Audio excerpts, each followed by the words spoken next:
Okay, so this is just a last minute decision to do this video. Well, not exactly last minute, but I'm filming it last minute. I have to get up early tomorrow to catch a flight. I'm gonna go visit my brother, and my other brother's coming along. We're going to make up for the fact that we couldn't all three get together during my Vegas trip. So hopefully everything will go well. I wanted to do this before I left because the voting is going to end in a few weeks for the official Rubber Duckies show. Now, if you don't know what the Rubber Duckies is, it's an annual live stream show that is produced or put on by the Cinema Squad. The Cinema Squad is comprised of different YouTubers. They've come together to create the Rubber Duckies, which is basically they put these options out for their viewers to vote on. Viewers nominate the movies that are going to go up for the different categories, and then they vote on the ones that ended up getting picked for the nomination. So it's kind of like an informal Oscars or Golden Globes or whatever, except like, you know, with normal people.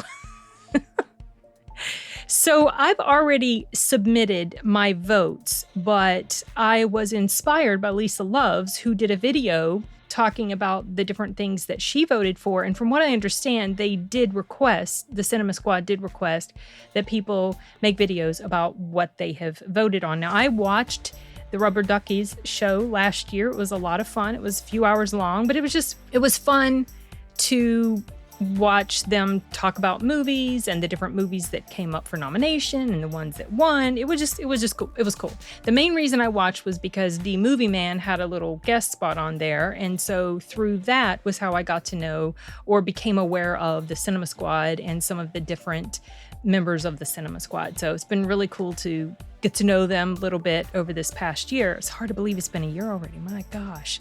Anyway, voting ends on February 5th. I will put a link to the voting form if you guys are interested to just kind of throw your opinions into the ring. And I think the show, it's going to be February 19th, 2023. Obviously 2023. Okay, so I'm going to go down through the categories. I have opened up my voting selections for like editing because that's the only way I can see it. Here's the QR code if anybody wants to scan it. I just went into my computer and filled it out that way. So the first category is best superhero film. The Batman, Black Adam, Black Panther: Wakanda Forever, Doctor Strange in the Multiverse of Madness, and Samaritan. I have not seen Samaritan yet. I've seen all the others here. I'm not in love with the Batman. I made no secret of that fact. So I just couldn't vote for it. I wasn't super crazy about Black Adam. It's okay. Doctor Strange was enjoyable-ish, but there are problems with it. Wakanda Forever, though it's not perfect, just like none of these are. Well, I haven't seen Samaritan, so I don't know. But I still felt more emotional connection with this particular movie. And so for that reason, I selected this one for best superhero film. I have a feeling the Batman's going to win, though. Best animated film. DC League of Super Pets, which I saw. It's okay. Guillermo del Toro's Pinocchio. I have not seen that. Mad God, have not seen that. Puss in Boots, The Last Wish, have not seen that. And Turning Red, have not seen that. Now, some of these films I haven't seen, but they won't let you select have not seen these films or whatever. So I was forced to just put something in. I'm not interested in Pinocchio. I'm sure Guillermo del Toro's version of it is fine, but Pinocchio just does not interest me. Maybe one day I'll get around to watching it. But I chose Puss in Boots even though I haven't seen it because I've heard nothing but great things about it, and I enjoyed the other movie and his appearances in the Shrek movies. So that's why I went ahead and threw my vote in for this. Next one, best horror film. The Black Phone, as you can see, that's what I voted for. Nope, Scream, Terrifier 2, and X. I have seen all of these except for Terrifier 2. While I enjoyed all of them, I enjoyed The Black Phone more. I thought that was just so well done. I watched it 3 times on the big screen. Biggest surprise. The Adam Project, Bullet Train, Chippendale Rescue Rangers, Elvis, and Triple R.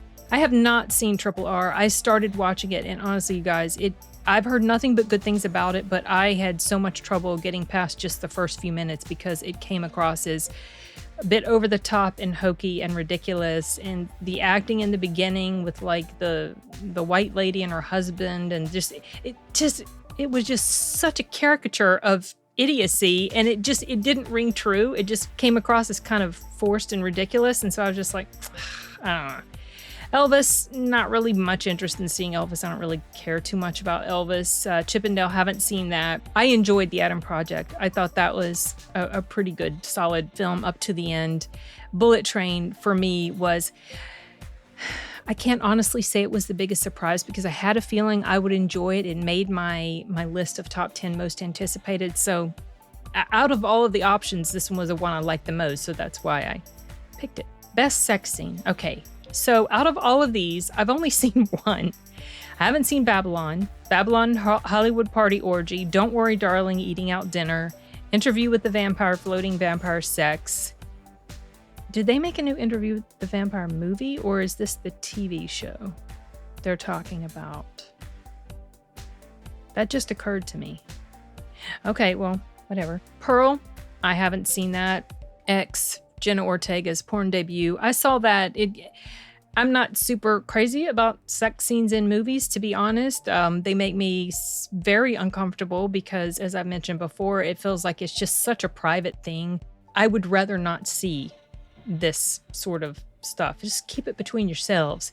But I voted for X because, number one, that's the only one I've seen. Number two, that was the tamest of all of them, I'm sure. Well, since I haven't seen the others, I'm sure the others were probably pretty gross. But yeah. That's why I picked that one. Best Hidden Gem. Cha-Cha Real Smooth, have not seen that. Hellhole, have not seen that. Marcel the Shell with Shoes On, haven't seen that. I've heard it's really good, but I have zero desire to watch it. The Outfit and Vengeance. I want to see Vengeance. I've heard it's decent, but I picked The Outfit because to me, that is a true hidden gem. That movie is excellent. It made my number 3, I think, in my top 10 favorite films. It was just so well done. If you haven't seen it yet, take the time to check it out. It's just excellent. I love that movie. Okay, worst film. Halloween Ends, y'all. There's no question. If Moonfall had been on this list, I probably would have voted for Moonfall just because it made my number 1 top worst film. But I picked Halloween Ends for reasons that I go into great detail about in my review and my 4-hour live stream and in the review I did with Arturo. Okay, Halloween Ends. But the other nominees are Jurassic World Dominion, Me Time, The Mean One, have not seen that, and Morbius. Haven't seen Me Time either. Morbius wasn't great, but I didn't get actually pissed off when I saw Morbius like I did when I saw Halloween Ends. And it's because I was really invested in this franchise and where I thought David Gordon Green was going with Michael Myers. And he just completely, in my opinion, crapped all over the franchise. After 2018, it went down the toilet. I'm still mad about it. Best Supporting TV Performance. Out of all of these, I have only seen one. So that's why, one of the main reasons why I voted for Anthony Starr, Homelander, The Boys Season 3. I'm not even done with Season 3, but I'm very familiar with the character of Homelander. Matt Smith as Prince Damon in House of the Dragon. I haven't watched House of the Dragon. I have no desire to watch House of the Dragon, so obviously I wouldn't vote for that. Nancy Nash, Glenda Cleveland in Dahmer. Ooh, I haven't seen Dahmer. I have to be in the right mood, and I would prefer to watch documentary things about that sort of stuff as opposed to reenactments in movies. I've heard she did great. I've heard the show was very good, but I just haven't been interested to watch it. Rhea Seehorn, Kim Wexler in Better Call Saul Season 6. I've only seen a little bit of Better Call Saul, only from the first season. I'm only peripherally aware of her character. And Yvonne Stravosky, whatever. Serena Waterford in The Handmaid's Tale Season 5. Haven't seen The Handmaid's Tale. I have no desire to watch it. So, voted for Anthony. Best Leading TV Performance. Bob Odenkirk, Saul Goodman, Better Call Saul Season 6. Now, obviously, I just said I haven't seen Better Call Saul, but that's the only one of these that I've seen a skosh of, like only bits and pieces and part of the first season. So that's why I voted for that one. Familiar with it.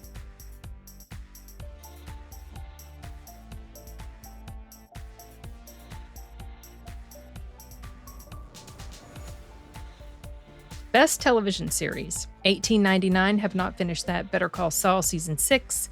The Boys Season 3. Euphoria Season 2. The Handmaid's Tale Season 5. Heartstopper, House of the Dragon, Peacemaker, Severance, and Stranger Things Season 4. I was going to vote for The Boys Season 3. I'm not done with it yet, but when I saw that Peacemaker was on this list, I had to vote for that. This show surprised the heck out of me at how much I enjoyed it. I did not expect that at all. And so while I really, really enjoyed Season 4 of Stranger Things, the excellence of Peacemaker, the just pure enjoyment factor of this show wins out for me over all of these others. So that's why I picked Peacemaker. Best Supporting Actor in a Motion Picture. Barry Keoghan? I don't know. Probably saying it wrong. In The Banshees of Inisherin. Brad Pitt in Babylon. Daryl McCormack in Good Luck to You, Leo Grand. I have not seen that. 𝐂𝐄𝐏𝐄𝐑𝐒, whatever, in Everything Everywhere All at Once, and Miles Teller in Top Gun Maverick. I almost voted for him because I did like his performance in there, but just because of how much I adored Top Gun Maverick and how much I really enjoyed Miles Teller's performance, that's why he wins out in this category for me. Best Supporting Actress in a Motion Picture. Claire Foy in Women Talking, Dakota Johnson in Cha-Cha Real Smooth, Jamie Lee Curtis in Everything Everywhere All at Once, Carrie Condon in The Banshees of Inisherin, and Stephanie Sue, it's probably totally wrong, Everything Everywhere All at Once. I almost voted for Jamie Lee Curtis just because she was so funny in here. You could tell she was enjoying every stinking moment on screen playing this character, just hamming it up. But I ended up voting for this actress from The Banshees of Inisherin just because I really enjoyed her performance. I thought it was very well done. Very heartfelt. Best Leading Actor in a Motion Picture. Austin Butler in Elvis, Brendan Fraser in The Whale, Ralph Fiennes, The Menu, Tom Cruise, Top Gun Maverick, Zach Villa, Hypochondriac. Haven't seen Hypochondriac. I've seen The Menu, wasn't super crazy about it. Haven't seen that, obviously haven't seen The Whale. No interest in seeing The Whale. Though I do love Brendan Fraser, but no interest in seeing The Whale. Top Gun Maverick, Tom Cruise. That's a no-brainer. Best Leading Actress in a Motion Picture. Cate Blanchett, Danielle Deadwyler, Emma Thompson, Mia Goth, and Michelle Yeoh. I haven't seen this, haven't seen this, haven't seen this, haven't seen this. I don't know if any of these went out over Michelle Yeoh, Everything Everywhere All at Once. Her performance in here was really enjoyable. She was very comedic. She was also showed her range, her comedic range, her dramatic range, obviously her physical fitness, and the way she was able to do some of the stunts, really cool. Great job. Best Acting Ensemble. Amsterdam, The Batman, Everything Everywhere All at Once, Glass Onion, and Women Talking. I picked Glass Onion because I did enjoy Amsterdam. I enjoyed Batman. I did enjoy it. I didn't hate it. It didn't wow me. I kind of knew that it wouldn't going into it just because I was never crazy about the pick of Robert Pattinson as Bruce Wayne / Batman. Everything Everywhere All at Once is enjoyable, but the Glass Onion beat out these others that I've seen because the cast was so crazy. And the story was so crazy, and their performance was just a lot of fun to watch. Best Screenplay. The Banshees of Inisherin, Everything Everywhere All at Once, The Menu, The Outfit, and Tar. Haven't seen Tar. I think I already mentioned that. Yeah, I picked The Outfit just because it's so good. Y'all watch it if you haven't. Seriously. Best Director. Damien Chazelle, The Daniels, Jordan Peele, Park Chan-wook, probably said that wrong, and Ty West. I picked The Daniels, Everything Everywhere All at Once. I've seen Nope. I enjoyed it, but I feel like the uniqueness factor of Everything Everywhere All at Once and how they were able to keep things straight and keep you completely engaged, and the editing and the overall direction, obviously, was just, to me, it beats Jordan Peele from Nope. But yeah, and I haven't seen the others. So Best Picture. This is not hard, y'all. Avatar, haven't watched it, never will. Babylon, The Batman, Elvis, Everything Everywhere All at Once, Good Luck to You, Leo Grand, Guillermo del Toro's Pinocchio, The Menu, almost said The Minion, Tar, and Top Gun Maverick. Is there any doubt at all when it comes to what I'm going to vote for if Top Gun Maverick is thrown into the mix? I mean, obviously, I guess it depends. If you're going to say best horror picture and you put that in, no, that's not going to win. But, you know, within reason, yes. So those are my picks for the second annual Rubber Duckies Awards show. I am definitely going to try to make an effort to watch it while it's live streaming. But if I happen to not be able to, for whatever reason, it'll be still up for our viewing pleasure afterwards. And so, yeah, that's it for this video. I'm going to wrap it up because I have to go to bed soon because I have to get up early. Okay, y'all. Bye.